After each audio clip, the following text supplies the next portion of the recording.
What's going on there, YouTube? Thank you again for coming back to my channel, Project Flip. I do apologize for the little bit of time of absence here without uploading. There was a little bit of issues that had to be addressed here, and I need a little bit of time to get that taken care of. But I am back, and I want to bring something pretty cool to you guys today. Remember when I posted the video with the whole fan control issue and it's not turning on with the low speed and the high speed fans? But guess what? I finally found a solution here, so stay tuned for that solution.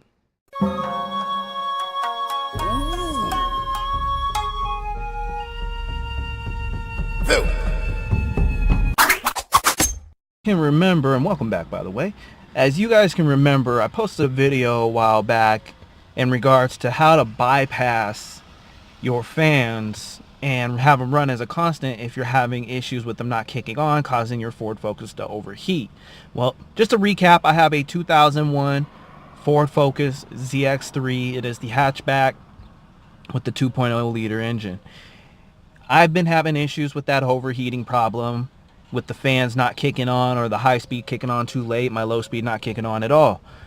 I've replaced everything under there that's possible to be replaced, except for the fans, because they work. Obviously, if they work, don't replace them. There's something else going on.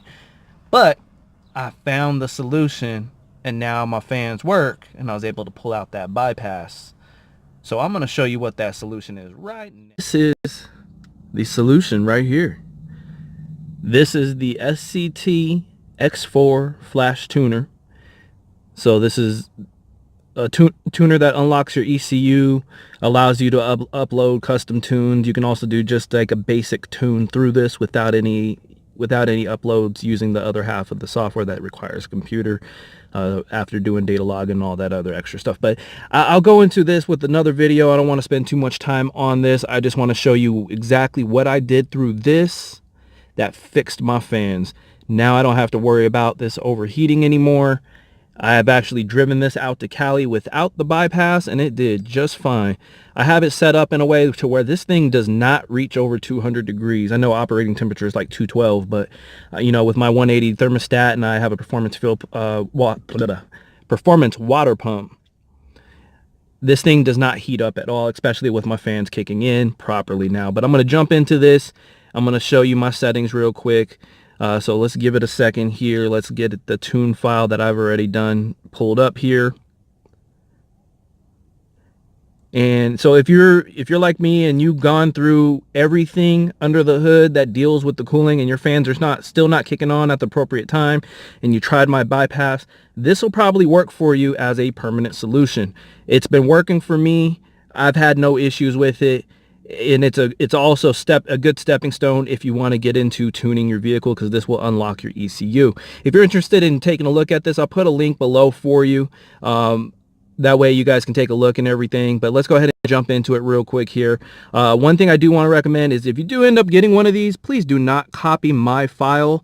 The reason why I say that is because I've had this kind of set up through my homeboy. You know, he's a performance mechanic, and based off of how my car is already starting to be built, he kind of put in some of these settings. So if you're looking at like the spark adjustment through RPM and things like that, you know, that is going to be timing advanced. So I wouldn't recommend touching anything if you just have your car stock. Leave everything at 0. But we're going to jump all the way down here to the bottom. And also too, one other thing I would probably recommend you guys doing is where it says speed limit. Turn that thing off, because man, the governor is set to 105 miles an hour. Now I'm not saying go out there and speed, but if you're on a track or anything like that, and you wanna see what your car can do, turn that off if you have this, because this will allow your car to actually do what it's capable of doing. But let's jump down here to the bottom. Okay, we got low speed fan and high speed fan. As you can see, I have mine set at 174 for my low speed to kick in, and my high speed at 190. Now, it'll still creep up past 190. Like I said, it'll get up to like 200, but it does not go higher than that, and then it'll actually cool itself down and drop back down to like 188, 186. that's pretty much it. I've set my temperatures in here. Now you can go, I'm gonna just jump into one of these here.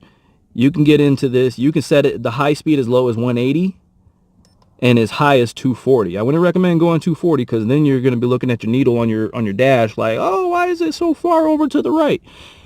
Because you got it running too hot. So my car with my setup and my cooling setup, it's all operating around where I want it to be.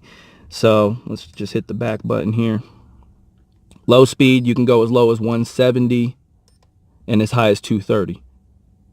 So depending on your vehicle, you know, you can probably raise these up a little bit more. You could probably set the, you know, the high speed at like 200 or 210 and then the low speed at like 190 or something. You know, look up the factory settings. I don't know exactly where they kick in. I know, like, I think low speed used to kick in at like 210 or something, and then high speed would kick in at like 230. So look up the specs and set it for that if you have a stock vehicle. But if you're like me and you got a modified car, you know, you want to keep your car running cooler, especially if you beat on it every day. But that's what I did to be able to get my fans to work. They've been working wonders. I was able to pull out the bypass wire that I did in my last video. Everything is checking out good. All right, so now that I got you guys shown up on that, it works great. You know, it even also has gauges, data logging, everything you need on there, so you can actually see what your vehicle is doing, which is, it's a very useful tool. It also clears your codes, it checks your codes. Hell, it even pulled up codes that I didn't even know I had and was like, do you want to clear these? I was like, hell yeah. Never came back again. But you know, I've also done some stuff as far as, you know, deleting my EGR and things like that, and surprisingly that hasn't came back because it's still in the ECU until I actually get a tune to remove it out of the ECU. But other than that, man, it's been great. It's definitely doing the job. It's got my fans working. I've had no issues because I've replaced everything I could dealing with that cooling system, you know, besides actually pulling out the radiator because there's nothing wrong with it. And it's just my fans weren't kicking on when they were supposed to. But now this fixed the issue. So hopefully this was helpful for you guys. If you liked the video, go ahead and give me a thumbs up. If you like to see more videos like this, go ahead and hit that subscribe button, turn on the notification bell so that way you are aware of my next uploads. I will definitely get some more up there for you. Thanks again for tuning in, guys. I appreciate it, and have a good one.